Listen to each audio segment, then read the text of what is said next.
السلام علیکم ورحمۃ اللہ وبرکاتہ۔ کیا حال ہے آپ لوگوں کا؟ الحمدللہ۔ آج ہم انشاءاللہ شہادت کے بارے میں پڑھیں گے کہ کتاب کا نام ہے میرا جینا میرا مرنا۔ تو مرنا میں ایک طبعی موت ہے اور ایک شہادت کی موت۔ تو شہادت کیا ہے، اسلام میں اس کی کیا حیثیت ہے، کیا حقیقت ہے، اور شہید کا کیا اجر اور درجہ ہے، انشاءاللہ اس کے بارے میں ہم پڑھیں گے۔ نحمده ونصلی علی رسولہ الکریم، اما بعد فاعوذ باللہ من الشیطان الرجیم، بسم اللہ الرحمن الرحیم، رب اشرح لی صدری ویسر لی امری واحلل عقدۃ من لسانی یفقہوا قولی۔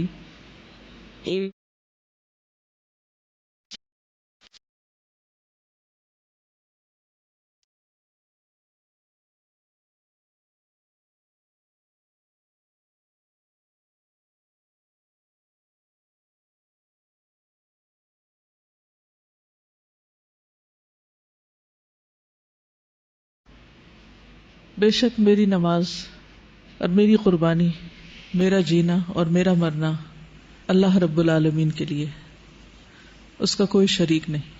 اسی بات کا مجھے حکم دیا گیا اور میں اسلام لانے والوں میں سے سب سے پہلے اسلام لانے والا ہوں۔ اس بات کا حکم نبی صلی اللہ علیہ وسلم کو دیا گیا، قل آپ کہہ دیجئے۔ اگرچہ اللہ سبحانہ و تعالیٰ کا اپنا کہنا بھی کافی ہے، لیکن جو بات اللہ تعالیٰ کی طرف سے آ رہی ہو اور پھر نبی صلی اللہ علیہ وسلم کے ذریعے کہلوائی جا رہی ہو، اس بات کی اہمیت اور زیادہ ہو جاتی۔ اور یہ حکم صرف نبی صلی اللہ علیہ وسلم کے لیے خاص نہیں، بلکہ خطاب آپ سے ہے اور حکم سب کے لیے ہے۔ کیا کہ ہماری تمام عبادات صرف اللہ سبحانہ تعالیٰ کے لیے ہونی چاہیے۔ نہ صرف یہ کہ نماز اور قربانی جسمانی اور مالی عبادت، بلکہ ساری کی ساری زندگی، محیایا و مماتی، محیایا میری زندگی اور مماتی میری موت، یعنی جب سے میں پیدا ہوا ہوں اور جب میں مروں گا، ان دونوں کے بیچ میں جو بھی میری زندگی ہے وہ سب اللہ کی خاطر، اللہ کی فرما برداری میں گزرے گی۔ اور اس میں میں یہ انتظار نہیں کروں گا کہ پہلے دوسرے لوگ کر لیں تو پھر میں بھی کر لوں گا ان کی پیروی میں۔ انا اول المسلمین۔ اور اللہ کے رسول صلی اللہ علیہ وسلم جو کچھ لوگوں کو بتاتے تھے پہلے خود اس پر عمل کرتے تھے، اول المسلمین۔ تو ہم سب کے لیے بھی یہی ضروری ہے کہ جو کچھ ہم کہیں اس پر خود بھی عمل کریں۔ اور اللہ سبحانہ تعالیٰ کی ذات جو کہ سب سے اہم ہے ہماری زندگی میں، اس لیے اس کا حکم بھی سب سے زیادہ اہم ہے ہمارے لیے، کہ جب وہ فرمائے کہ ایسا کرو تو ہمیں کیا کرنا چاہیے؟ سمعنا و اطعنا، ہم نے سنا اور ہم نے بات مان لی۔ تو آئیے دیکھتے ہیں کہ شہادت کیا ہے۔ شہید کا لفظ جو ہے یہ شین ہا دال سے ہے، شہد یشہد، گواہی دینا۔ تو شہید دراصل گواہی دیتا ہے اپنے عمل سے، اپنی جان دے کر، کہ وہ اللہ کو اپنا رب مانتا ہے، وہ اللہ پر ایمان لایا، وہ اس دین پر ایمان لایا۔ یہ تو اس کے لغوی معنی ہے، لیکن اصلی شہید کون ہوتا ہے؟ جو میدان جنگ میں مال اور جان سے اسلام کی حالت میں صرف اللہ کے لیے لڑتا ہے اور اس میں خود بھی قتل ہو جاتا ہے اور اس کا مال بھی چلا جاتا ہے، تو ایسا شخص شہید ہوتا ہے۔ تو اس میں دو تین چیزیں آتی ہیں، ایک یہ کہ وہ میدان جنگ میں یعنی باقاعدہ ڈکلیئرڈ وار ہو، نمبر دو وہ صرف اللہ کے لیے لڑنے والا ہو، اللہ کے دین کی خاطر، اپنی ذات کے لیے نہیں، مال کے لیے نہیں، شہرت کے لیے نہیں، دنیا میں اپنی اہمیت بتانے کے لیے نہیں کہ میں نے بہت بڑا کارنامہ کیا، اور دنیاوی فائدے حاصل کرنے کے لیے نہیں، بلکہ صرف اور صرف اللہ کی رضا کے لیے، اللہ کی وحدانیت کا بول بالا کرنے کے لیے۔ تو ایسا اگر کوئی معرکہ ہو تو اس میں جو شخص جان سے مار دیا جائے، قتل کر دیا جائے، وہ شہید ہوتا ہے۔ قرآن مجید میں شہادت کی فضیلت بتائی گئی ہے۔ شہید اللہ تعالیٰ کے ہاں خاص تقرب کا درجہ پاتے ہیں، انہیں امتیازی مقام حاصل ہوتا ہے، انہیں پہلا اعزاز یہ حاصل ہوتا ہے کہ ان کی موت کی بجائے، خاتمے کی بجائے ایک نئی زندگی کا آغاز بنتی ہے، اور وہ زندگی ہماری زندگی سے مختلف ہے، اور اس زندگی میں ان کو رزق بھی ملتا ہے، جیسا کہ سورۃ آل عمران میں اللہ تعالیٰ فرماتے ہیں ولا تحسبن الذين قتلوا في سبيل بل أحياء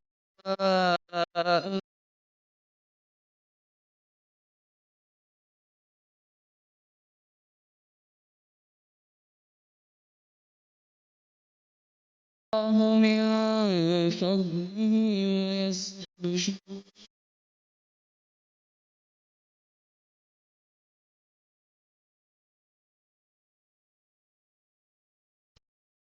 ألا خوف عليهم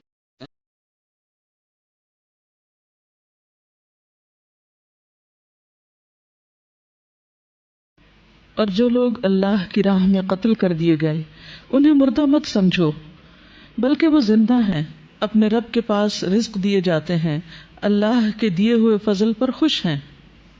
سورۃ البقرہ میں اللہ تعالیٰ فرماتے ہیں ولا تقولوا لمن يقتل في سبيل الله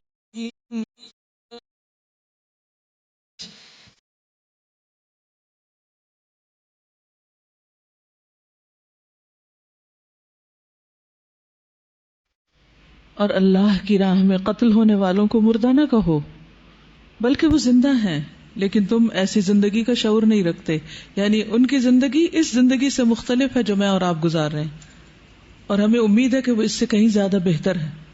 اس میں تو انسان کو رزق خود کمانا پڑتا ہے، اور وہاں وہ یرزقون، اللہ سبحانہ تعالیٰ کی طرف سے رزق دیے جاتے ہیں، ایک آنر ہے ان کے لیے، اکرام ہے ان کا۔ اسی طرح سورۃ محمد آیت نمبر 4-6 میں فرمایا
جو لوگ اللہ کی راہ میں مار دیے جاتے ہیں اللہ ان کے اعمال ہرگز ضائع نہ کرے گا، انہیں راہ دکھائے گا، سیہدیہم، اور ان کے حالات کی اصلاح کر دے گا، یعنی ان کی زندگی میں اگر کوئی کمی بیشی رہ گئی ان کی اطاعت میں تو اس کو بھی درست کر دے گا، ان کا نام اعمال درست فرما دے گا، اور انہیں اس جنت میں داخل کرے گا جس کی اس نے انہیں پہچان کرا دی ہے۔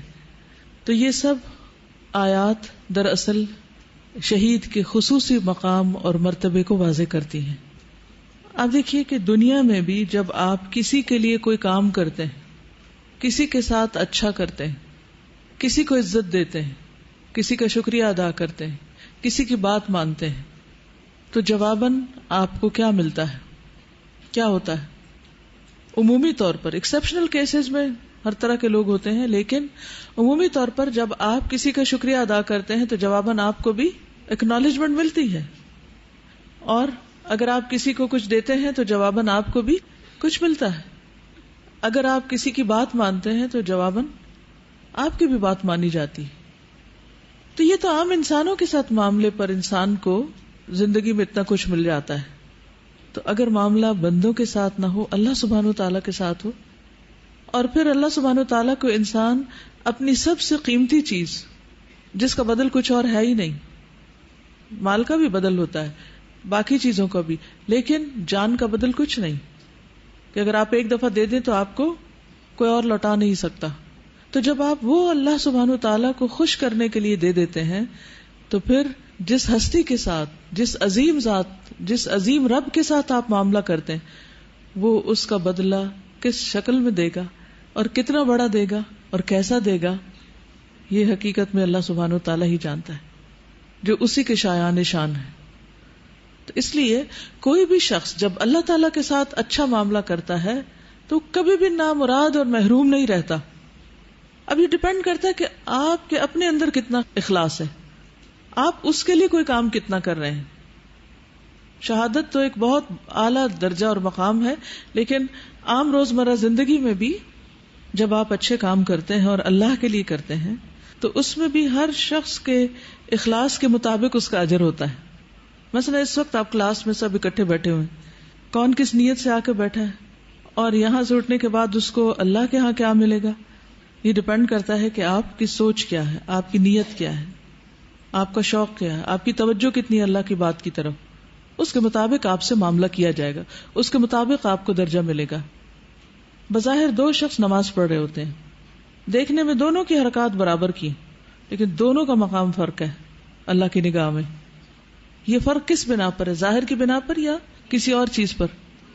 نیت اور اخلاص کی بنا پر، باطن کی بنیاد پر کہ اندر کیا ہے اس شخص کے، خشوع و خضوع کتنا ہے. تو یہ بھی ہو سکتا ہے کہ ایک شخص بظاہر اللہ کے راستے میں جان دے دے لیکن اس کو جنت کی بجائے جہنم ملے. کیوں؟ اس لیے کہ اس نے اللہ کے لیے نہیں جنگ کی. تو اسلام کا یہ جو نظریہ ہے، نظریہ جنگ، وہ باقی پوری دنیا سے مختلف ہے. دنیاوی جنگیں جتنی بھی ہیں ان میں عموماً دنیاوی فائدے سامنے رکھے جاتے ہیں، لیکن مسلمان جب لڑتا ہے تو وہ صرف اللہ کی رضا کے لیے لڑتا ہے. تو اس کی مزید وضاحت بھی آگے ہم دیکھیں گے. احادیث میں بھی شہادت کی فضیلت بیان کی گئی ہے. ابن ماجہ کی روایت ہے، رسول اللہ صلی اللہ علیہ وسلم نے فرمایا، اللہ کے پاس شہید کے لیے 6 انعامات ہیں. خون کے پہلے قطرے کے ساتھ ہی اس کی مغفرت ہو جاتی، اسے جنت میں اس کا ٹھکانہ دکھا دیا جاتا ہے، اسے عذاب قبر سے محفوظ رکھا جاتا ہے، وہ قیامت کے دن بڑی گھبراہٹ سے محفوظ رہے گا، اسے ایمان کے لباس سے مزین کیا جائے گا. اللہ ہی بہتر جانتا ہے کہ وہ کتنا خوبصورت لباس ہوگا. خوبصورت آنکھوں والی حوروں سے اس کی شادی کی جائے گی اور اس کے 70 رشتہ داروں کے حق میں اس کی شفاعت قبول کی جائے گی. یعنی اس کے خاندان کے لوگ جو جہنم میں جانے والے ہوں گے اس کی شفاعت کی وجہ سے ان کو بھی جنت ملے گی. ایک اور حدیث سے پتہ چلتا ہے جو سلسلہ صحیحہ کی حدیث ہے کہ شہید سے اللہ تعالیٰ محبت کرتے ہیں. نبی صلی اللہ علیہ وسلم نے فرمایا، اللہ تعالیٰ 3 قسم کے آدمیوں سے محبت کرتا ہے، ان پر ہنستا ہے اور ان سے خوش ہوتا ہے. ان میں سے ایک وہ آدمی کہ اس کی جماعت فرار ہو گئی، سب چلے گئے، بھاگ گئے، لیکن وہ ان کے بعد اللہ کے لیے لڑتا رہا، کیونکہ میدان جنگ سے بھاگنا کیا ہے؟ کبیرہ گناہ ہے. قتل ہو گیا یا اللہ تعالیٰ نے اس کی مدد کی اور اسے کفایت کی، یعنی اس کی مدد کی اور وہ قتل نہیں ہوا بلکہ وہ اپنے مشن میں کامیاب ہو گیا. اللہ تعالیٰ ایسے آدمی کے بارے میں کہتا ہے، میرے بندے کی طرف دیکھو، وہ اپنے آپ سے کیسے صبر کروا رہا ہے، کہ کوئی بھی نہیں ہے پھر بھی اللہ کی خاطر جمع ہوا ہے. یہ تو خیر ایک بہت ہی نازک مرحلہ ہے، لیکن کسی بھی کام میں جب اللہ سبحانہ وتعالیٰ کی خاطر آپ صبر کرتے ہیں، وَلِرَبِّكَ فَاصْبِرْ، چاہے وہ لوگوں کی باتیں ہوں، چاہے کوئی کام مشکل ہو، چاہے آپ نیند چھوڑ کے تھک رہے ہوں اور پڑھ رہے ہوں، کوئی بھی چیز جس کو آپ اللہ کے لیے کر رہے ہوں اور آپ کو اسے بندوں سے، دنیا سے کوئی ریوارڈ ملنے کا کسی بھی قسم کی امید یا نیت یا تمائی نہ ہو، خیال ہی نہ ہو، اور آپ کے لیے یہ بات کافی ہو کہ اس وقت میرا رب مجھے دیکھ رہا ہے. اب دیکھیں کہ رات کی تنہائیوں میں جب آپ پڑھ رہے ہوتے ہیں، چاہے نماز پڑھ رہے ہوں چاہے سبق یاد کر رہے ہوں، اور اللہ کے سوا کوئی آپ کو دیکھ نہ رہا ہو، نہ آپ کی اماں اٹھ کے دیکھ رہی ہے، نہ ابا، نہ کوئی بہن، نہ بھائی، نہ رشتہ دار، اور آپ کو بھی نیند آئی ہے، لیکن آپ چاہتے ہیں کہ آپ قرآن مجید کے ماہر بن جائیں اور آپ پڑھے جا رہے ہیں کیونکہ دن میں آپ کو وقت نہیں ملتا، یکسوئی نہیں ملتی، آپ تھکے ہوئے لیکن آپ صبر کے ساتھ لگے ہوئے ہیں. اس کو کون آپ کو دیکھ رہا ہوگا؟ اللہ. اور اللہ سبحانہ تعالیٰ کو آپ کو دیکھ کر کتنا پیار آتا ہوگا، اور ہو سکتا ہے کہ آپ پر بھی اللہ تعالیٰ ہنس دے کہ دیکھو میری اس بندی کو کہ جو اتنی محنت کے ساتھ لگی ہوئی ہے اور میرے سوائے اس کے سامنے کوئی بھی نہیں ہے، اسے کچھ اور نہیں چاہیے سوائے میری رضا کے. تو ہم سب چاہتے ہیں کہ ہائے کوئی کام پتہ چل جائے کہ اللہ کو خوش کر دیں. کام بہت ہے خوش کرنے والے، ہم کرنے والے تو ہوں، کیونکہ ہمیں ابھی فرصت نہیں ملی لوگوں کو خوش کرنے سے. ہم اپنا بہت سا وقت اس میں ضائع کر دیتے ہیں کہ لوگوں کو خوش کر دیں، کسی طرح لوگ راضی ہو جائیں ہم سے.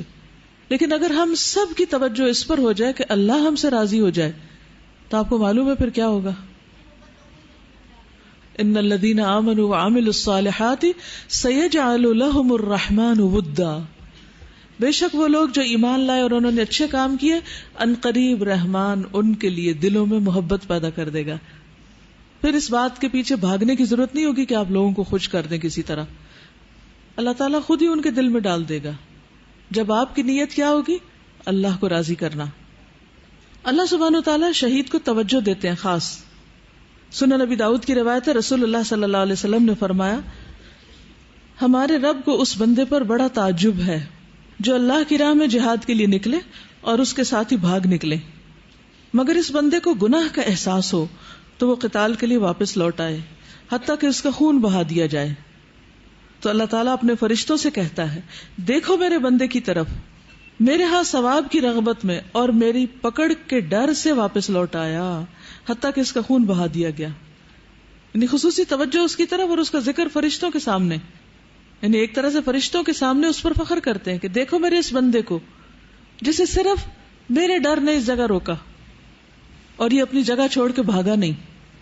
اسی طرح شہید کے جان نکلنے کی تکلیف بھی بہت کم ہوتی ہے.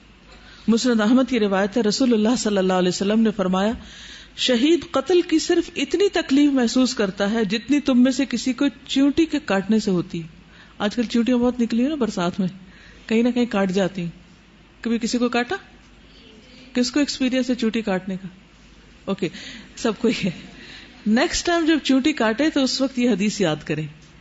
اچھا، شہید کو بس اتنی سی تکلیف ہوتی ہے بس. پھر جو اس کا خون نکلتا ہے، اس خون کا قطرہ اللہ کو بڑا محبوب ہے.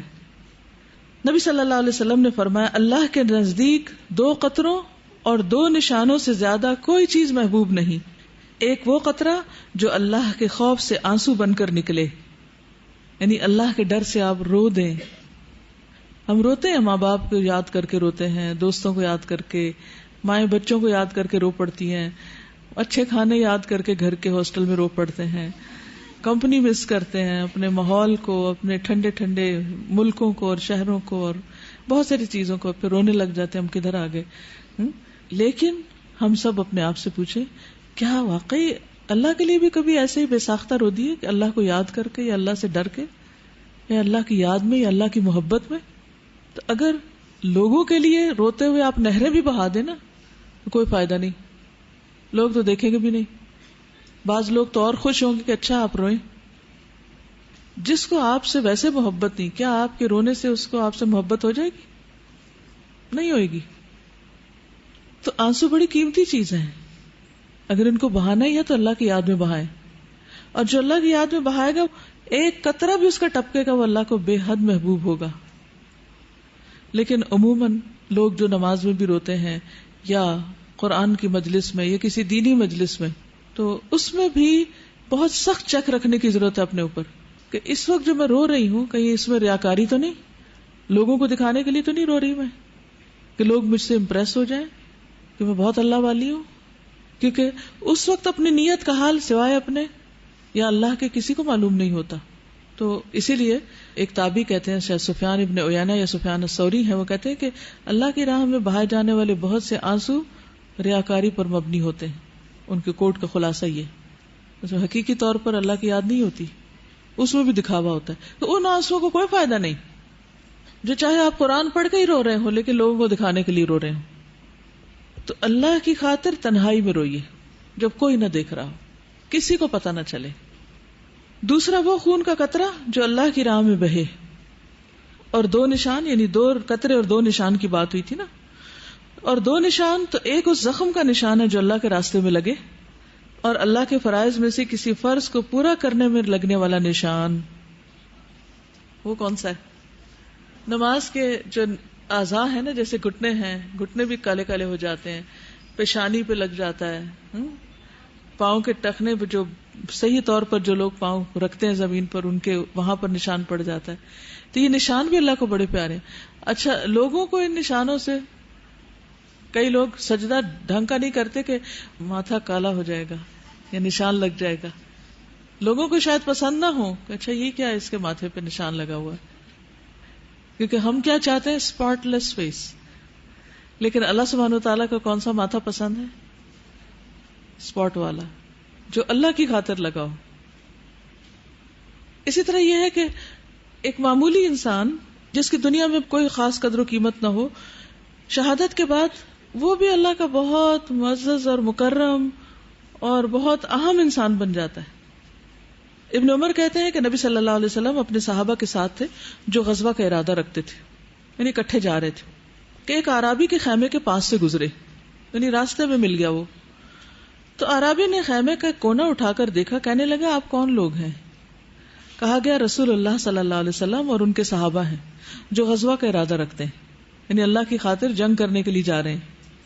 کہنے لگا کیا ان لوگوں کو دنیاوی مال و متاع بھی ملے گا؟ اس سے کہا گیا کہ ہاں، انہیں مال غنیمت حاصل ہوگا، پھر اس سے مسلمانوں کے درمیان تقسیم کر دیا جائے گا، کیونکہ پہلے عرب لوگ تو صرف مال کے لیے لڑتے تھے. تو وہ اپنے جوان سال اونٹ کی طرف گیا اور اس پر پالان کسا اور صحابہ کے ساتھ چل پڑا کہ میں بھی آپ کے ساتھ جاؤں گا. اس نے اپنا جوان سال اونٹ رسول اللہ صلی اللہ علیہ وسلم کے قریب کرنا شروع کر دیا، یعنی آپ کے قریب قریب ہو رہا تھا، اور صحابہ اس کے اونٹ کو آپ سے دور کرنے لگے کیونکہ اجنبی شخص تھا. تو رسول اللہ صلی اللہ علیہ وسلم نے فرمایا اس نجدی کو چھوڑ دو، اسے چھوڑ دو، اسے دور نہ کرو مجھ سے، میرے پاس آنے دو. مجھے قسم ہے اس ذات کی جس کے ہاتھ میں میری جان ہے، یہ یقیناً جنت کے بادشاہوں میں سے ہے. ایک عام شخص، بدو دیہاتی، جس کو کوئی جاننے والا نہیں، کوئی اس کا سٹیٹس نہیں، اس کو بس نیکی کا ایک موقع ہاتھ آیا اور وہ بس چل پڑا، اور اس کی خوب تیاری کی، جوان سال اونٹ لیا، ورنہ تو کہتا اچھا چلو کوئی بھی لے جاتے ہیں، بہترین چیز اللہ کے راستے میں لے گیا. پھر صحابہ نے دشمن کا مقابلہ کیا تو اس کو شہید کر دیا گیا. جب نبی صلی اللہ علیہ وسلم کو اس کی خبر دی گئی تو آپ اس کے پاس آئے اور اس کے سر کے پاس خوش و خرم بیٹھ گئے، یا یہ کہ آپ بہت خوش تھے اور ہنس رہے تھے. پھر آپ نے اس کی طرف سے اعراض کیا. ہم نے عرض کیا اللہ کے رسول صلی اللہ علیہ وسلم، ہم نے آپ کو خوش و خرم دیکھا. پھر آپ نے اسے اعراض کیا تو آپ نے فرمایا تم نے مجھے خوش و خرم دیکھا، تو اس کی وجہ یہ ہے کہ میں نے اس کی روح کو اللہ عز و جل کے ہاں عزت والا پایا، اور میں نے اس سے اعراض کیا کہ حور عین میں سے اس کی بیوی اس کے پاس موجود ہے، یعنی اس کے استقبال کے لیے، کیونکہ نبی صلی اللہ علیہ وسلم کو تو وہ سب کچھ دکھایا جاتا تھا جو عام آنکھ نہیں دیکھ سکتی، یہ آپ کے خصائص میں سے ہے. پھر اسی طرح شہید کا ایک اور عزت و احترام یہ ہے کہ مرنے کے بعد اسے ہر فتنے سے نجات مل جاتی. ایک شخص نے پوچھا، یہ سنن النسائی کی روایت ہے، اے اللہ کے رسول صلی اللہ علیہ وسلم کیا وجہ ہے کہ اہل ایمان کا قبروں میں امتحان کیا جاتا ہے، شہید کا نہیں کیا جاتا؟ شہید کو قبر میں ٹیسٹ نہیں کیا جاتا، شہید اس مشکل ترین مرحلے سے نہیں گزرتا. آپ نے فرمایا اس کے سر پر چمکتی تلواریں اس کے لیے امتحان سے کافی ہو گئیں. اس کے سر پر چمکتی تلواریں اس کو کفایت کر گئی اس امتحان سے، یعنی وہ دنیا میں اتنی سخت جگہ سے گزرا کہ اب یہ دوسرے سخت مرحلے کی ضرورت نہیں. کیا پتہ چلتا ہے اس سے؟ دنیا میں جو اللہ سے ڈر کے اور اللہ کی اطاعت میں جتنے بھی مشکل مراحل یا جتنی بھی قربانیاں کی، اب آخرت میں اللہ تعالیٰ 2 سختیوں کا جمع نہیں کریں گے، جیسے ایک حدیث میں آتا ہے نا کہ اللہ تعالیٰ 2 خوف اور 2 امن جمع نہیں کریں گے. ویری گڈ، بالکل صحیح جواب ہے. لیکن ہمیں جب دین کے راستے میں کوئی مشکل آتی ہے تو ہم کیوں نہیں برداشت کر پاتے؟ اس کی کیا وجہ ہوتی؟ کیونکہ ہمیں اللہ سبحانہ و تعالیٰ کے وعدوں پر یقین نہیں، اس لیے ہم آگے ہی نہیں بڑھتے. ہم دین کے راستے پر صرف اس وقت تک چلتے ہیں جب تک آسانیاں ہوں، اور جہاں مشکل آئی وہاں کیا کیا؟ مثلا اچھا یہ بتائیے آپ کو کیا مشکل لگتی؟ یہاں پڑھنے میں کیا کیا مشکل لگ رہا ہے؟ ظاہر ہے پہلے آپ صبح دیر تک سوتے تھے، آرام کرتے تھے، سب گھر والوں کے ساتھ بیٹھ کے مزے سے ناشتہ کرتے تھے، طرح طرح کے کھانے پکتے اور پکاتے تھے. اب وہ رونقیں تو ہیں نہیں، بھاگم دوڑ، اوپر سے نیچے، نیچے سے اوپر. جب بہت سر دکھنے لگے، جب کمر دکھنے لگے، جب زمین چبھنے لگے، جب گرمی لگنے لگے، لیکن اپنے آپ کو آپ جما کے بیٹھے ہو کہ نہیں یہ وقت ہاتھ سے نکل گیا تو پھر کیا ہوگا، تو کرنا ہی کرنا ہے. آپ میں سے کتنے لوگ ہیں جو مشکلات سے گھبرا کر واپس جانے کا سوچتے ہیں؟ بہت سے لوگ کہتے ہیں جب سے ہم ادھر آئے ہیں تو ہماری طبیعت خراب رہنے لگ گئی، اس لیے کہ بہت کچھ نفس کے خلاف جانے لگ گیا ہے نا. جو بھی کام ہم نفس کی مرضی کے مطابق کرتے ہیں ان میں طبیعت بڑی خوش رہتی. جس کام میں نفس کا حصہ ہوتا ہے وہ کام بہت اچھا لگتا ہے، لیکن کمال تو یہ ہے کہ انسان اس کام کو کر کے دکھائے جس میں نفس راضی نہیں. کیونکہ ساری زندگی جس رستے پہ چلتے رہے راحت اور آرام کے، کیونکہ روٹین بن جاتی ہے نا، زندگی کی عادتیں پختہ ہو جاتی ہیں اور اگر پڑھنے کی عادت نہ ہو تو پڑھا نہیں جاتا، لکھنے کی عادت نہ ہو تو لکھا نہیں جاتا، ہاتھ تھک جاتے ہیں، بیٹھنے کی عادت نہ ہو تو بیٹھا نہیں جاتا. یہ سارا نفس کے خلاف جاتا ہے نا. الحمدللہ. اب ظاہر ہے ایک آرام سے آیا اور ایک ہسپتال سے آیا اس وقت کلاس اٹینڈ کرنے کے لیے، تو کیا دونوں کا درجہ تو نہیں برابر ہوگا؟ جی استاد جیسے کل میں نے اپنی ٹو ڈو لسٹ بنائی تھی کہ میں نے 3-4 پارے ریوائز کرنے تھے، میرے ریٹیسٹ آئے ہوئے تھے، تو اس ٹائم کل ویکینڈ بھی تھا اور سب اکٹھے ہوئے ہوئے تھے، پہلا ویکینڈ تھا چھٹیوں کے بعد، اور دل وہاں بھی لگا ہوا تھا، اللہ سب اکٹھے باتیں کر رہے ہیں اور لائبریری میں بیٹھا بھی نہیں جا رہا تھا، لیکن میں نے اپنے کپ کو کہا نہیں میں نے یہ بنایا ہوا، میں نے کرنا ہے. اور الحمدللہ استاذہ صبح سے لے کے شام تک میں نے اپنے سارے کام کیے. اس کے بعد پھر اللہ تعالیٰ نے میرے ورک میں برکت ڈالی اور پھر میں نے اور بھی سب کے ساتھ باتیں کی بیٹھ کے. مل بھی لیے بس. اصل میں ہمارے پاس اتنا ٹائم ہوتا ہے نا، جب مثلاً 10 گھنٹے ہوتے ہیں تو ہم تھوڑا سا بھی کام ہو تو اسے 10 گھنٹوں پہ اسٹریچ کرتے ہیں.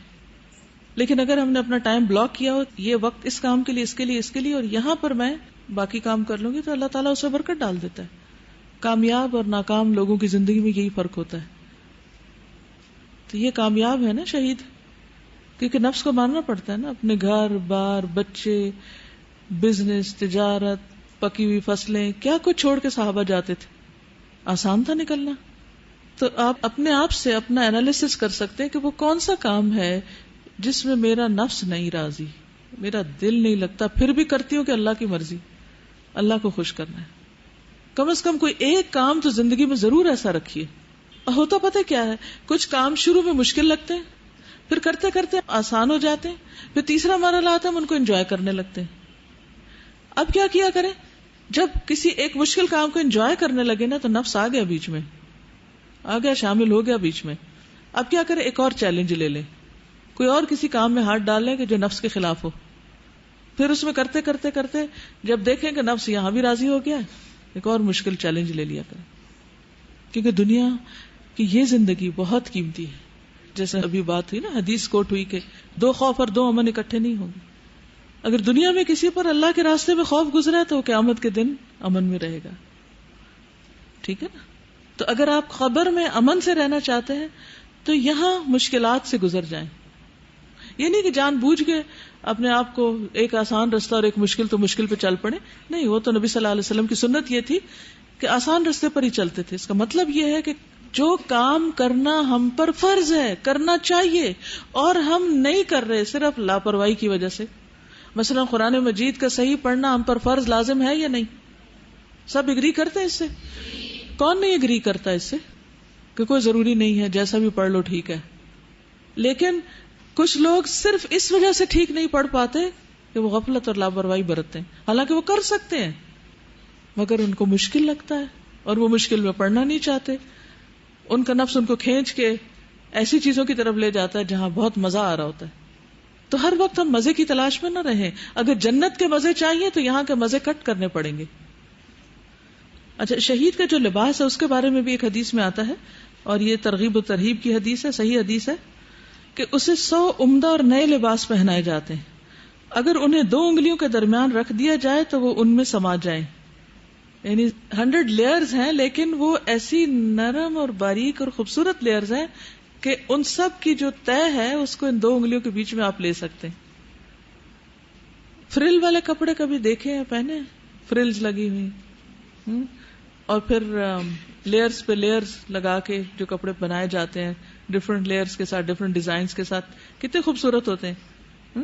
لیکن دنیا میں ایسے کپڑے نہیں ملتے کہ جن کو آپ لگائیں اور وہ پھر اتنے لائٹ بھی ہوں، ورنہ 100 جوڑے پہنے تو آپ ہل بھی نہ سکیں.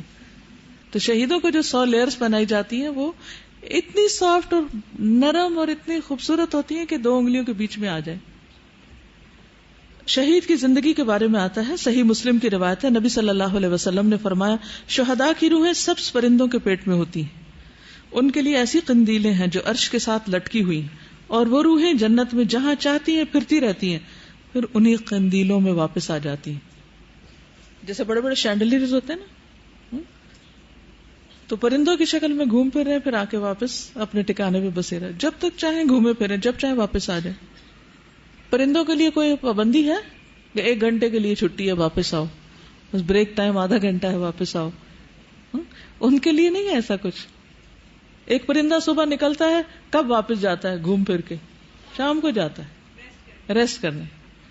اور باقی وقت وہ مزے مزے کی چیزیں دیکھتا ہے، اڑتا ہے، پھرتا ہے، کبھی چاہتا ہے تو چھت پہ جا بیٹھتا ہے، کبھی چاہتا ہے درخت پہ جا بیٹھتا ہے، کبھی کہ زمین پہ اتر جاتے ہیں. مرض اڑنے کے یہی تو مزے ہیں. تو شہید بھی اڑتے رہیں گے. سنن نبی داؤد کی روایت میں رسول اللہ صلی اللہ علیہ وسلم نے فرمایا جب تمہارے بھائی احد میں شہید کر دیے گئے تو اللہ تعالیٰ نے ان کی روحوں کو سبز رنگ کے پرندوں کے پیٹ میں کر دیا. طوطے بھی دیکھے ہوں گے نا آپ نے.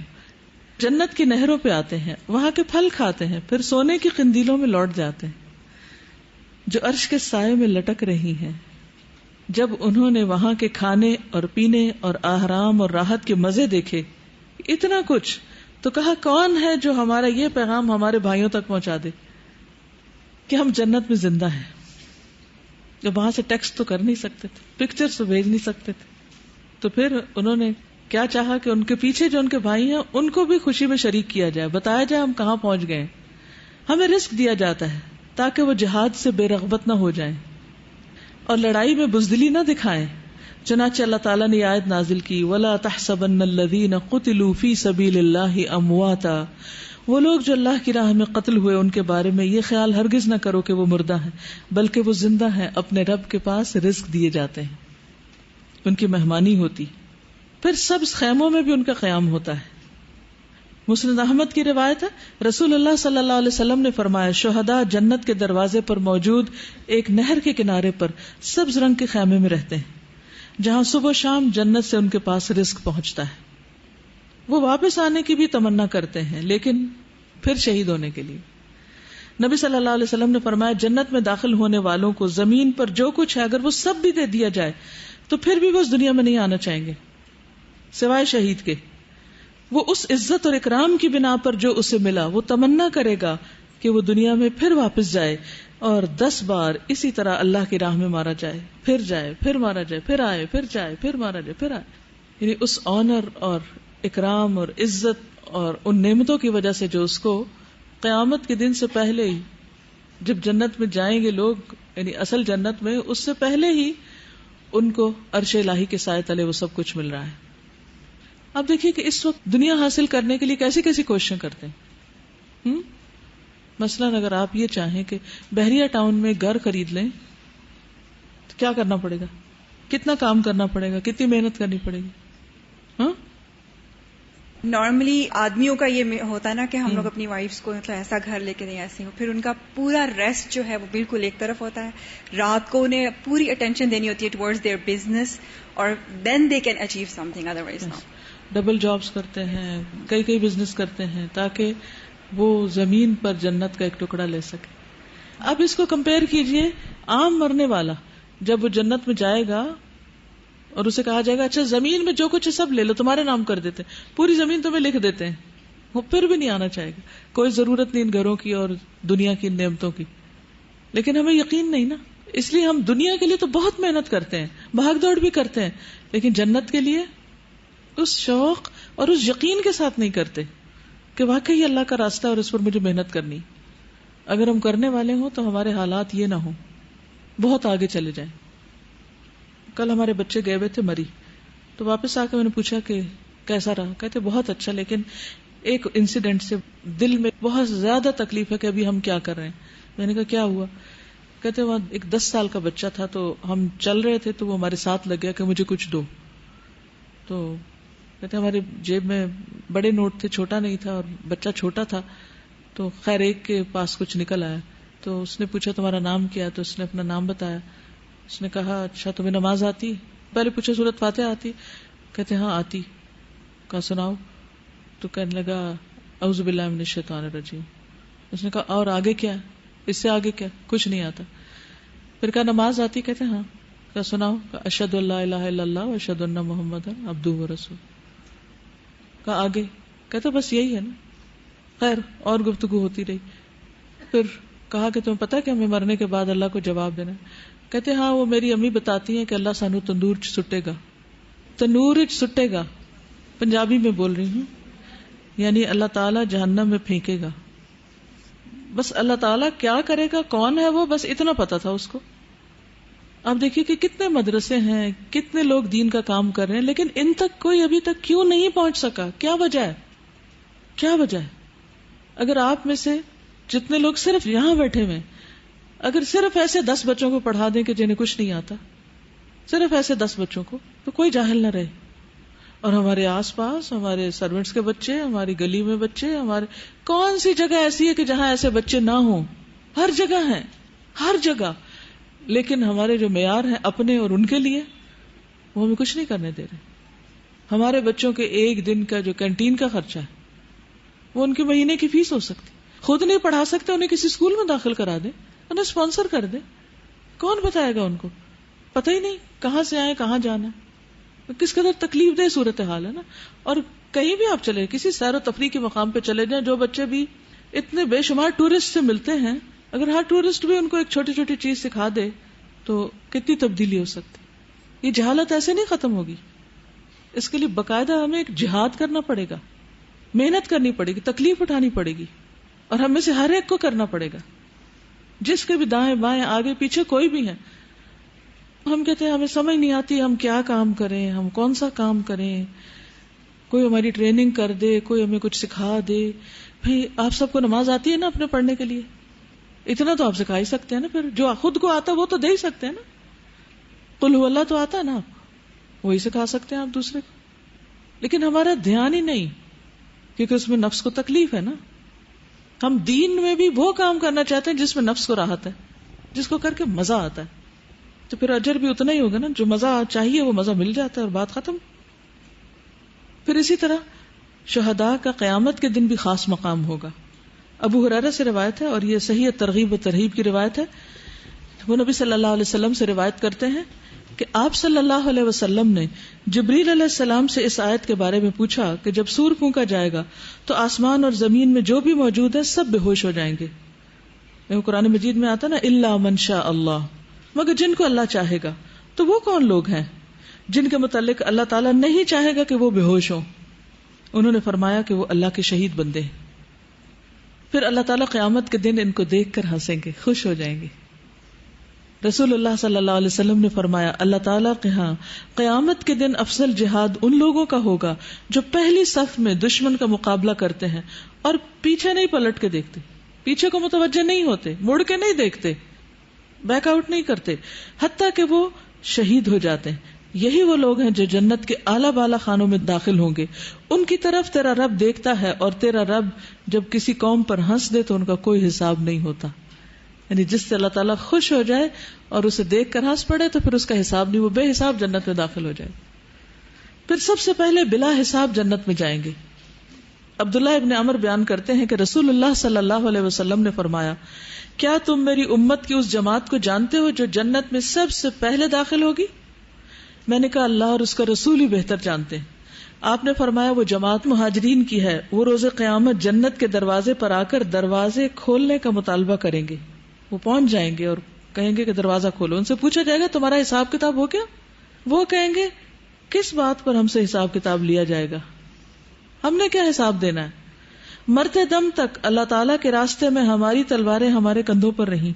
جنت کا داروغہ ان کے لیے دروازہ کھول دے گا اور وہ داخل ہو کر عام لوگوں کے داخلے سے پہلے 40 سال کا قیلولہ بھی کر چکے ہوں گے. لوگ ابھی حشر میں کھڑے ہوں گے اور وہ آرام بھی کر چکے ہوں گے. تو جو فرنٹ لائن پر ہوتے ہیں، جو ہر نیکی کے کام میں آگے ہوتے ہیں، جو اللہ کی طرف دوڑتے ہیں، پھر آخرت میں بھی ان کو آگے ہی رکھا جائے گا نا. سوچئے نیکی کے کون کون سے کام ہیں جن میں آگے بڑھ سکتی ہوں، لیکن میں صرف اس لیے پیچھے رہتی ہوں کہ کوئی تعریف نہیں کرتا میری، مجھے کوئی ریوارڈ نہیں دیتا، مجھے کوئی ایوارڈ نہیں دیتا، مجھے کوئی پوچھتا بھی نہیں، مجھے کوئی اہمیت ہی نہیں دیتا. کیا چیز روکتی ہے ہمیں نیکی کے راستے سے؟ کیا چیز روکتی؟ آگے بڑھنے سے کیا روکتا ہے؟ ایک تو نفس کی سستی، کسل مندی، ٹال مٹول سے کام لینا. دوسرے یہ کہ انسٹنٹ ریوارڈ نہ ملنا، کوئی ایکسٹرنسک موٹیویشن نہ ہونا، اپریسیشن نہ ہونا. دیکھیے جب آپ کا نفس پھسلنے لگے نا اور کام مشکل لگنے لگے تو اپنے آپ سے کہا کریں یہ تو کرنا ہی کرنا ہے نا، یہ تو کرنا ہی ہے، اس کو تو کیے بغیر گزارا ہی نہیں، یہ تو فرض کے درجے میں مجھ پر. جیسے نماز ہے، جیسے قرآن کی تلاوت کو درست کرنا ہے، جیسے اور نفع مند علم سیکھنا جس کو سیکھ کر آپ مسلمان ہونے کے قابل ہو سکے، اللہ کی اطاعت اور فرما برداری کر سکے. تو کچھ کام تو ایسے ہیں کہ جن سے چھوٹ ہے ہی نہیں. تو اگلی صفحے اچھا کلاس میں بھی عام طور پر کیا ہوتا ہے، آگے جگہ ہوتی ہے، ہم کہاں بیٹھنا چاہتے ہیں، پیچھے. وہ کیوں پیچھے کیوں بیٹھنا چاہتے ہیں؟ ہم آگے ٹانگیں نہیں لمبی کر سکتے، تھک جائیں گے، ہم اٹھ کے باہر نہیں جا سکیں گے، دوستوں سے لکھ لکھ کے بات نہیں کر سکیں گے، مزہ نہیں آئے گا. ہاں اگر کوئی سوال پوچھ لے تو کیا جواب دیں گے؟ پیچھے چھپ کے بیٹھ جاؤ، آرام سے وقت گزارو. تو جو یہاں آرام کرتے رہیں گے وہ وہاں بھی آرام کریں گے. پھر لقد خلقنا الانسان فی کبد، ہم نے انسان کو مشقت میں پیدا کیا ہے. تو سستی کو خدا حافظ کہیے، خیر بات کہیے، اور کام کے لیے کمر کس لیجیے، بیلٹ باندھ لیجیے. شہداء کے گھر بھی بہت خوبصورت ہوں گے. سمرہ بن جندب روایت کرتے، صحیح بخاری کی روایت ہے کہ نبی صلی اللہ علیہ وسلم نے فرمایا، میں نے رات خواب میں 2 آدمی دیکھے جو میرے پاس آئے، پھر وہ مجھے لے کر ایک درخت پر چڑھے، اس کے بعد مجھے ایک ایسے مکان میں لے گئے جو نہایت خوبصورت اور سب سے افضل تھا. ایسا خوبصورت مکان میں نے کبھی نہیں دیکھا تھا. ان دونوں نے کہا، یہ گھر شہداء کا ہے. کبھی ایسا ہوتا ہے نا، آپ کسی بستی میں جاتے ہیں، سڑک پہ جا رہے ہوتے ہیں، ایک دم ایک گھر آپ کی پوری توجہ مبذول کر لیتا ہے، تو آپ گاڑی سلو کر دیتے ہیں اور کبھی کبھی روک بھی دیتے ہیں اور ایک ایک چیز کا جائزہ لینے لگتے ہیں، کیونکہ وہ آپ کی آنکھوں میں کھپ جاتا ہے. تو آپ تمنا کرنے لگتے ہیں کہ کاش میرا گھر بھی ایسا ہو. تو ایسی تمنا جب دنیا کی دل میں آنے لگے تو فوراً دھیان آگے کیا کریں کہ اللہ ایسے کاموں کی توفیق دے کہ وہاں پر یہ سب نصیب ہو جو کبھی چھننا ہی نہیں، جانا ہی نہیں ہاتھ سے. پھر ان کے درجات بہت بلند ہوں گے. نبی صلی اللہ علیہ وسلم نے فرمایا، جنت میں 100 درجے ہیں جو اللہ نے اپنے راستے میں جہاد کرنے والوں کے لیے تیار کیے ہیں. ان 2 درجوں میں اتنا فاصلہ ہے جتنا زمین اور آسمان میں ہے. تو سوچئے وہ کس بلند مقام پر پھر ہوں گے. تو اب آپ نے یہ جتنی بھی شہید کو ملنے والے جو انعامات ہیں اور جو اکرامات ہیں، ان کی لسٹ بنانی ہے اپنے پاس. اور کل جب میں پوچھوں تو ادھر ادھر کی باتیں نہیں کرنی، سیدھی سیدھی بات کرنی ہے کہ شہید کو کیا ملے گا. ٹھیک ہے؟ اور انشاءاللہ بتائیں گے بھی صحیح آپ مجھے، کیونکہ جو علم دہرا لیا جائے، ریوائز کر لیا جائے، ڈسکس کر لیا جائے، اس کا فائدہ کیا ہوتا ہے؟ وہ پختہ ہو جاتا ہے. جہاں ایک طرف شہید کے لیے اتنے انعامات اور اکرامات ہیں، وہاں دوسری طرف وہ لوگ جو اللہ کے لیے نہیں لڑتے، اللہ کے لیے اچھا کام نہیں کرتے، ان کی پکڑ بھی سب سے زیادہ سخت ہوگی. سیدنا ابو ہریرہ کہتے ہیں، صحیح مسلم کی روایت ہے، رسول اللہ صلی اللہ علیہ وسلم نے فرمایا، قیامت کے دن سب سے پہلے ایک شہید کو لایا جائے گا. اللہ تعالیٰ اسے اپنی نعمتیں گنوائیں گے اور شہید ان نعمتوں کا اعتراف کرے گا. اللہ تعالیٰ اس سے پوچھیں گے، تو نے ان نعمتوں کا حق ادا کرنے کے لیے کیا عمل کیا؟ وہ کہے گا، میں نے تیری راہ میں جنگ کی حتیٰ کہ میں شہید ہو گیا. اللہ تعالیٰ جو کہ اس کی نیت کا حال جانتے ہوں گے فرمائیں گے، تو جھوٹا ہے، تو نے بہادر کہلوانے کے لیے جنگ کی، سو دنیا میں تجھے بہادر کہہ دیا گیا. پھر فرشتوں کو حکم ہوگا اور وہ اسے منہ کے بل گھسیٹتے ہوئے جہنم میں جا کے پھینک دیں گے. حالانکہ وہ شخص بھی بظاہر شہید تھا لیکن اس کو شہادت نہیں ملی. کیوں؟ نیت کی خرابی کی وجہ سے.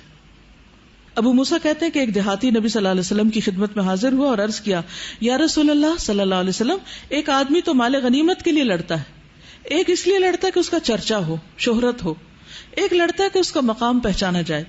دوسری روایت میں کوئی بہادری دکھانے کے لیے لڑتا ہے، کوئی قومی اور قبائلی عصبیت کے لیے، قوم کے لیے لڑتا ہے، اور کوئی دکھاوے کے لیے لڑتا ہے.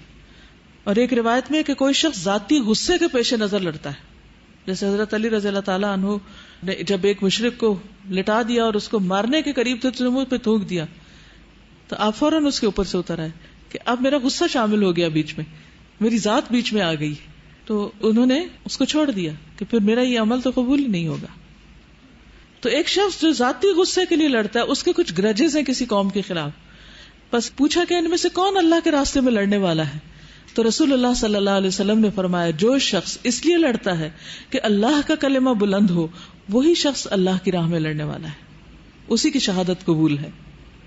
ایسے لوگ جو اللہ کی راہ میں لڑنا چاہتے ہوں اور اللہ کی راہ میں جہاد کرنا چاہتے ہوں، اگر وہ خالص نیت کے ساتھ کسی عذر کی بنا پر نہ بھی جا سکیں تو بھی ان کو جانے والوں کے برابر اجر مل جاتا ہے.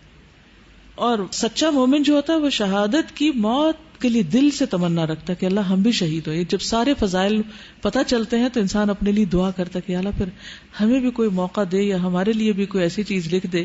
اور ایسا کرنا مسنون بھی ہے. رسول اللہ صلی اللہ علیہ وسلم نے فرمایا، جو شخص یوں مرا کہ نہ اس نے جہاد کیا نہ اس کے دل میں ارادہ تھا، وہ نفاق کے ایک شعبے پر مرا. لیکن جو شخص نیت رکھتا ہے کہ میں اللہ کے لیے کچھ کروں تو انس بن مالک کہتے ہیں جب رسول اللہ صلی اللہ علیہ وسلم غزوہ تبوک سے واپس ہوئے اور مدینہ کے قریب پہنچے تو آپ نے فرمایا مدینہ میں بہت سے ایسے لوگ ہیں کہ جہاں بھی تم چلے اور جس وادی کو تم نے پار کیا وہ تمہارے ساتھ ساتھ تھے. صحابہ نے عرض کیا یا رسول اللہ صلی اللہ علیہ وسلم اگرچہ ان کا قیام مدینہ میں تھا وہ ہمارے ساتھ نہیں آئے؟ آپ نے فرمایا ہاں وہ مدینہ میں رہتے ہوئے تمہارے ثواب کو پہنچے کیونکہ انہیں عذر نے روک لیا تھا. تو اگر آپ کے دل میں سچی تڑپ ہے اللہ کے لیے کچھ کرنے کی لیکن کوئی ایسی مجبوری آ جاتی ہے, کوئی ہیلتھ ریزن ہے, کوئی گھر میں بیمار ہو گیا یا کوئی اور مسئلہ آ گیا کہ جس میں آپ بالکل بے بس ہو گئے, تو بھی آپ کو پورا اجر ملے گا اس کام کا جو آپ نے کرنے کا ارادہ کیا ہوا تھا. لیکن اس کے برعکس جو شخص مال کے لیے لڑتا ہے پھر اس کے لیے کچھ نہیں. اس میں سنن نبی داؤد کی ایک روایت ہے, یالا ابن منیہ کہتے ہیں کہ رسول اللہ صلی اللہ علیہ وسلم نے جہاد کا اعلان کیا جبکہ میں ایک بوڑھا آدمی تھا, میرا کوئی خادم نہ تھا, تو مجھے کسی ایسے ملازم کی تلاش ہوئی جو جہاد میں میری کفایت کرتا, یعنی میری مدد کرتا. میں خود نہیں کر سکتا تھا سب کچھ, تو مجھے ہیلپر مل جائے اور میں اس کو اس کا حصہ دیتا. چنانچہ مجھے ایک آدمی مل گیا. پھر جب کوچ کا وقت ہوا تو وہ میرے پاس آیا, کہا مجھے نہیں معلوم مال غنیمت میں حصے کیا ہوں گے اور میرا حصہ کتنا ہوگا, یعنی وہ تو کرائے کا سپاہی تھا نا, بس آپ مجھے فکس کر دیں, وہ باقی حصہ مجھے ملے یا نہ ملے بس مجھے کچھ فکس کر دے, تب میں آپ کے ساتھ جاؤں گا, آپ کی مدد کروں گا. تو میں نے اس کے لیے 3 دینار متعین کر دی کہ تم میرے ساتھ چلو, میری مدد کرو تاکہ میں جہاد کر سکوں, اور 3 دینار تمہیں دے دوں گا. پھر جب میں غنیمت لینے کے لیے حاضر ہوا اور چاہا کہ اس کا حصہ اسے دوں تو مجھے مقررہ دیناروں کا خیال آیا. میں نبی صلی اللہ علیہ وسلم کی خدمت میں حاضر ہوا اور اس آدمی کا معاملہ آپ کے سامنے پیش کیا. آپ نے فرمایا میں اس کے اس جہاد میں دنیا اور آخرت میں سوائے ان دیناروں کے جو اس نے مقرر کر لی اور کچھ بھی نہیں پاتا. یعنی اس نے اس کام کے لیے اپنی جو اجرت طے کروا لی کہ بس مجھے نہیں پتا اور کیا ملے گا کیا نہیں, مجھے تم طے کر دو کہ میں تمہارے ساتھ جاؤں تو مجھے تم 3 دینار دو گے تو میں جاؤں گا, یہ میری شرط ہے.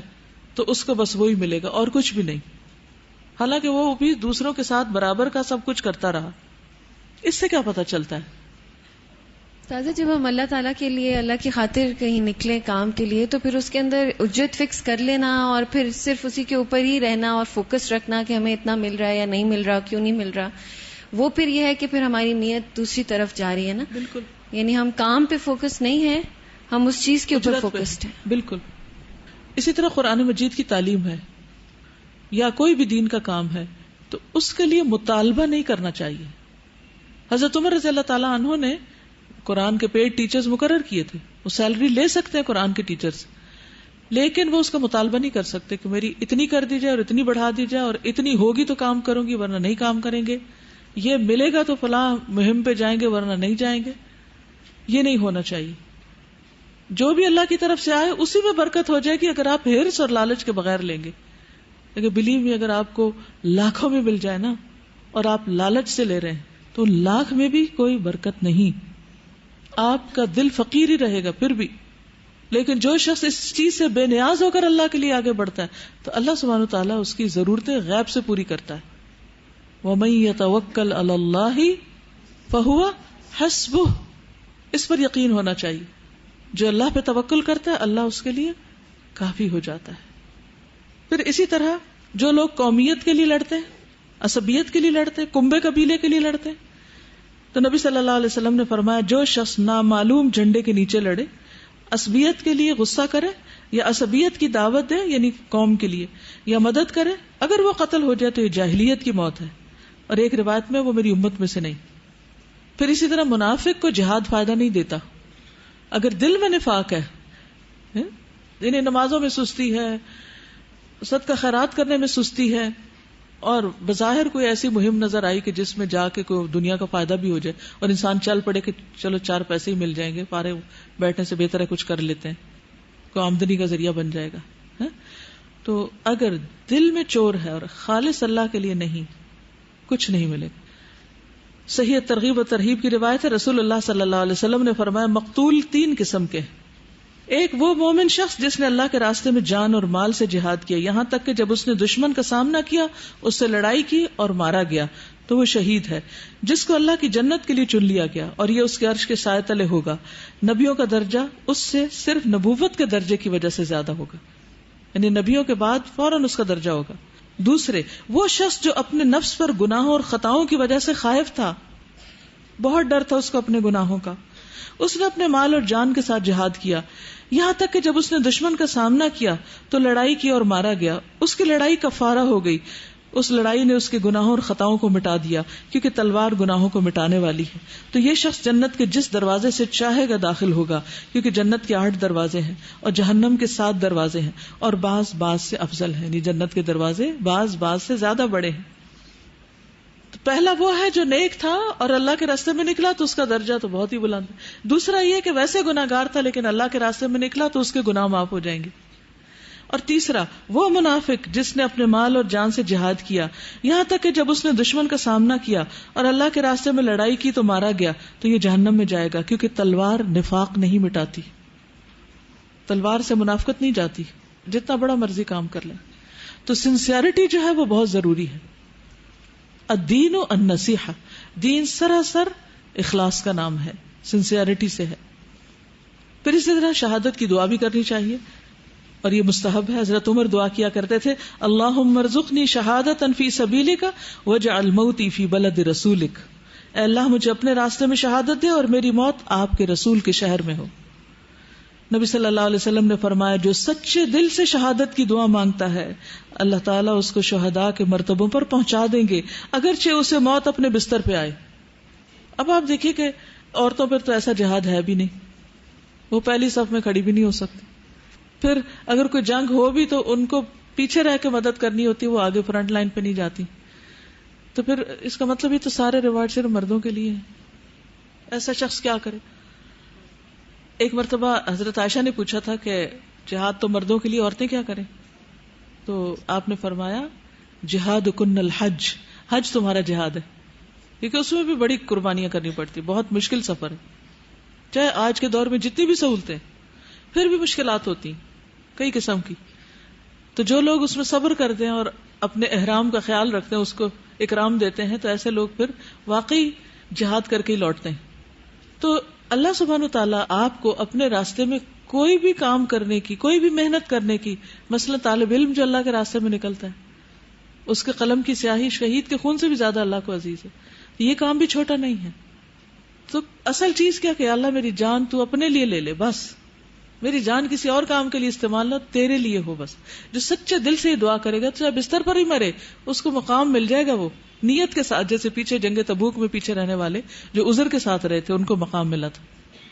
تو عورت ہونا بھی ایک عذر ہے نا، نہیں جا سکتے، تو دوسرے راستے ہیں۔ اس میں ایک چیز اور بھی ہے کہ اگر جان دینا تو بہت بڑی قربانی ہے نا، تو چھوٹی چھوٹی قربانیوں سے بھی بندہ سٹارٹ لے، اور اس میں بھی اپنے دل کی کیفیت چیک کرے کہ کیا میں اتنی ایگرلی جو ہے وہ یہ قربانیاں بھی دے سکتی ہوں، وقت کی ہے، مال کی ہے، اور اپنی آرام کی ہے، نیند کی ہے، عزت کی قربانی ہے۔ جی بالکل، کیونکہ ہوتا کیا ہے کہ جب ہم اتنا کام کرتے ہیں اور کوئی ہمیں کہتا ہے یہ کیا کیا تم نے، اس کو ہمارا کیا نظر نہیں آتا، جو نہیں کیا وہ پکڑ لیتا ہمیں، ہم ڈسارٹ ہو جاتے ہیں، تو اس کا مطلب نے اللہ کے لیے نہیں کیا۔ تو اللہ تعالیٰ ایسے امتحان ڈال ڈال کے ہمیں کھڑا کرتا ہے کہ میرے لیے کون کر رہا ہے، تاکہ اس کا مخلص بندہ اس کے لیے خالص ہو کر اس اجر کو پہنچ پائے۔ ابھی ایک حدیث کوٹ ہوئی تھی کہ تلوار گناہوں کو مٹا دیتی ہے۔ مجھے 2 پوائنٹس میرے دماغ میں جیسے تھوڑے سے سٹک ہو گئے کہ گناہوں کو اگر آپ نادم ہیں اس میں تو وہ مٹ سکتے ہیں، لیکن نفاق کو نہیں مٹا سکتی، کیونکہ نادم نہیں ہے۔ اور مجھے یہ لگ رہا تھا کہ مطلب ہم لوگ ابھی مطلب جیسے جہاد کر رہے ہیں، ہم اپنا پین یوز کر رہے ہیں یا واٹ ایور، لائک ہم اپنی جان اس میں خرچ کر رہے ہیں، اللہ تعالیٰ سے بہت دعا کرنی چاہیے کہ نفاق نہ آنے پائے، کیونکہ اگر ہم اللہ سے قیامت والے دن ریوارڈ مانگیں گے کہ میں نے یہ دین کا کام کیا اور پھر اس کے بیچ میں نفاق آ گیا، تو no reward for that, it's such a scary thing. بالکل، اور دوسرا ایک احسان جتا کے، غصہ ظاہر کر کے، ناراض ہو کے، احسان جتا کے ہم یہ کر رہے ہیں، ہم وہ کر رہے ہیں، ہمیں کوئی پوچھتا نہیں، ہمارا کوئی خیال نہیں رکھتا، یہ کس کے لیے کر رہے ہیں؟ یہ بھی تو ایک ٹیسٹ ہوتا ہے نا، کہ ہم بہت کچھ کریں اور ہمیں کوئی نہ پوچھے اور پھر بھی ہم کریں، تو ایسے لوگ کم ہیں نا کہ جو ہر حال میں اللہ کا کام کریں۔ ولا یخافون لومۃ لائم، کسی ملامت کرنے والے کی ملامت سے نہ ڈریں۔ پھر عورتوں کا شہادت کے لیے دعا کرنا اور شوق رکھنا۔ انس بن مالک کہتے ہیں رسول اللہ صلی اللہ علیہ وسلم ام حرام رضی اللہ عنہا کے ہاں تشریف لے جایا کرتے تھے، وہ آپ کو کھانا کھلاتی تھی، یہ عبادہ بن صامت کے نکاح میں تھی. ایک دن رسول اللہ صلی اللہ علیہ وسلم تشریف لے گئے تو انہوں نے آپ کی خدمت میں کھانا پیش کیا اور آپ کے سر سے جوئیں نکالنے لگی. اب آپ کہ ہاں آپ تو اتنے صاف تھے, جوئیں کہاں سے آ گئی؟ آپ جتنے مرضی صاف ہوں لیکن آپ ہر طرح کے لوگوں سے جب ملتے ہیں نا, غریب امیر سے, تو جوئیں اڑ کے آ جاتی ہیں آپ کے پاس بھی. اس عرصے میں آپ سو گئے. جب بیدار ہوئے تو مسکرا رہے تھے. ام حرام نے پوچھا یا رسول اللہ آپ کس بات پہ ہنس رہے ہیں؟ آپ نے فرمایا میری امت کے کچھ لوگ میرے سامنے اس طرح پیش کیے گئے کہ وہ اللہ کے راستے میں غزوہ کرنے کے لیے دریا کے بیچ میں سوار ہو کر اس طرح جا رہے ہیں جس طرح بادشاہ تخت پہ سوار ہوتے ہیں, یا جیسے بادشاہ تخت رواں پہ سوار ہوتے ہیں, یعنی کہ وہ بگی ہوتی ہیں جس پہ چلے جا رہے ہوتے ہیں. ام حرام کہتی ہیں کہ میں نے عرض کیا یا رسول اللہ صلی اللہ علیہ وسلم آپ دعا فرمائیے کہ اللہ مجھے بھی ان میں سے کر دے. ایک دم بے ساختہ ان کے دل سے نکلا. رسول اللہ صلی اللہ علیہ وسلم نے ان کے لیے دعا کی. اب پھر سر رکھ کے سو گئے.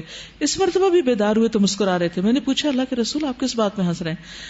آپ نے پہلے کی طرح فرمایا کہ میری امت کے کچھ لوگ میرے سامنے اس طرح پیش کیے گئے کہ وہ اللہ کی راہ میں غزوہ کے لیے جا رہے ہیں. وہ کہتی ہے میں نے عرض کیا یا رسول اللہ صلی اللہ علیہ وسلم اللہ سے میرے لیے دعا کیجیے کہ مجھے بھی انہی میں سے کر دے.